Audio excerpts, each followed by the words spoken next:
finally makakapagpahinga muna kami ngayon din sa condo, and paglabas ko, ayan, tingnan nyo yung view. And ayan na, ambon-ambon pa at saktong-sakto kasi itong si Kuya Julius nyo nagaluto ng favorite ko na sinigang. Sobrang sarap kasi talaga magluto niyan mga kamangyan. Parang gusto mo yan pakasara ng paulit-ulit. Wala akong gagawin kundi magpapaganda lang. Hindi! Magpapaganda tayo ngayon gamit lang tong maliit na. Bali yan yung Beauty Glow Lip Oil Serum ng KK Skin mga kamangyan. And tingnan nyo naman, nawawala ang pagka-dry ng lips ninyo. Tapos yung kulay niya talagang wala. Talagang dalaga. Wow, dalaga. Ngayon ako nakakita nung meron mismong Himalayan salt doon sa loob. Alam niyo naman, sobrang daming benefits yun mga kamangyan para ma-moisturize yung lips, being smooth, mag-glow. Ilang balat yung dapat ingatan natin, dapat yung labi din natin. And ayan, pwede din siya sa pisngi. Alam nyo kahit konti lang yung ilagay ninyo, grabe yung kulay niyan, grabe yung pigmented, matagal yan na maghapon. Alam nyo, sa sobrang takot ko maubusan, nag-order na ako ng marami. Isang piraso niyan mga kamangyan, matagal nyo na yung mauubos. Diga, yun lang yung ginamit ko, pero tingnan nyo naman, ang lakas maka-fresh. Sobrang OA. Sakto binilan niya rin ako ng kutsinta mga kamangyan, and tingnan nyo, kahit kumain ako dyan ng kumain, hindi natatanggal yung kulay dun sa labi ko. Aliwan pa dun, ayan, na-inlove na naman si Mister.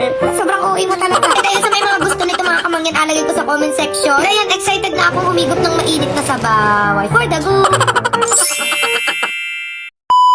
Magaligo na nga niyo pala sana ako diyan mga kamangyan nang ma-realize ko wala pa pala akong nalalagay na sunscreen. Natawa nga niyo pala ako kay Kuya Julius niyo diyan, gawa ng tingnan niyo naman yung daladala niya, higanting sunscreen. Kahit nga niyo ako mga kamangyan, nahirapan ako na buhatin yan, gawa ng pagkalaki-laki at pagkabigat-bigat. Aroy, okay ko nga niyo pala mga kamangyan, grabe, punong-puno ng favorite ko na sunscreen. So yan o yung ultra fresh sunscreen ng Hikari mga kamangyan, at alam niyo ga, 4 million sold na yan. Imagine niyo, million-million na yung nagamit niyan. For sure, hindi man yan maabot ng ganun kadami kung hindi man yan maganda. Ang cute kasi meron na rin pala nung maliit na version. Meron na rin na nasa sachet nung tinted sunscreen nila. Sobrang ganda kasi talaga gamitin yan mga kamangyan. At alam niyo naman, part na yan ng buhay namin. Ulan man o umaraw, nasa loob man kami ng bahay, nasa labas, talagang lagi kami nagalagay ng ganyan. Kasi syempre, maprotektahan yung balat. Ang ganda kasi walang breakout, parang nag-skincare ka na rin. Bilis lang talaga i-blend yan mga kamangyan, hindi malagkit, walang white cast. At ano pa yung kulay mo, babagay at babagay yan. Lakas maka-fresh niyan, tapos para ka na rin talaga nag-makeup. Wala yung inapili na panahon, summer day, rainy day, any day, Hikari day.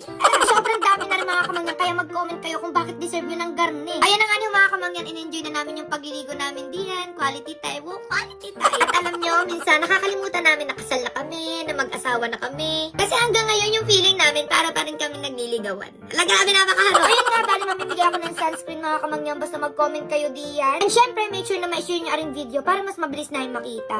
For the go!